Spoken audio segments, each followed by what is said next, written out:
चलिए अब इसमें तीसरा सवाल क्या है? तीसरा है 5,000 रुपए पर 10% की दर से 5 वर्ष का साधारण ब्याज ज्ञात करना है। तो सबसे पहले इसमें क्या होगा? मूलधन। मूलधन कितना है? मूलधन हो गया 5,000, ठीक है। दर कितना हो गया? दर बराबर 10%, यही है ना। और समय बराबर क्या हो गया? 5 वर्ष। 5 वर्ष है ना। तो फॉर्मूला क्या होता है? साधारण ब्याज बराबर सीधा निकालना है साधारण ब्याज। क्या होगा? साधारण ब्याज। फॉर्मूला क्या होता है? मूलधन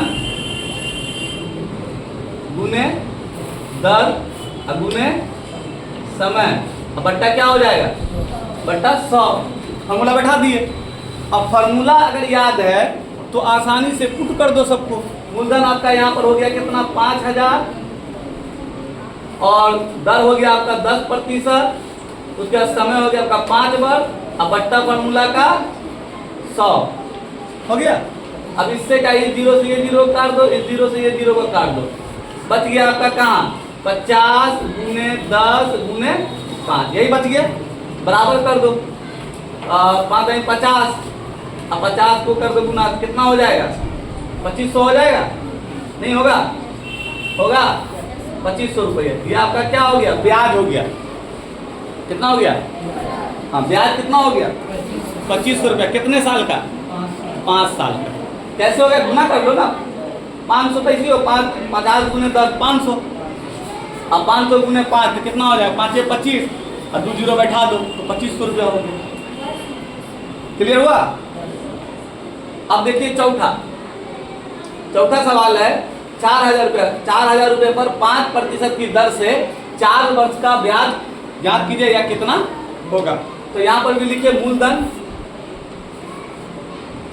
मूलधन बराबर कितना हो जाएगा आपका? 4,000। दर यानी रेट बराबर कितना हो जाएगा? 5% है, 5%। और समय बराबर कितना हो जाएगा? समय बराबर 4 वर्ष ना, 4 वर्ष।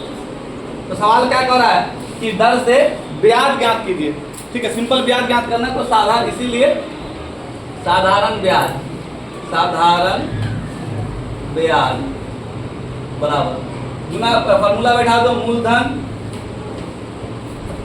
गुने दर गुने समय बट्टा 100। तो मूलधन कितना है? 4,000 है, गुने दर कितना है? 5% है, 5% है ना हुआ। और समय कितना है? 4 वर्ष बट्टा 100। ये 0 से ये 0 कट गया, ये 0 से ये 0 कट गया, बराबर 5 चौका 20। अब 20 चौका कितना होता है? फॉर्मूला ठीक तक याद है ना? गुना ठीक तक याद है ना? 20 चौका 80। 80 लिख दो यहाँ पर, 0 यहाँ बैठा दो, कितना हो गया? 800 रुपये। तो साधारण ब्याज कितना निकल गया? 800 हो गया। क्लियर? तो यहाँ तक कोई दिक्कत किसी को?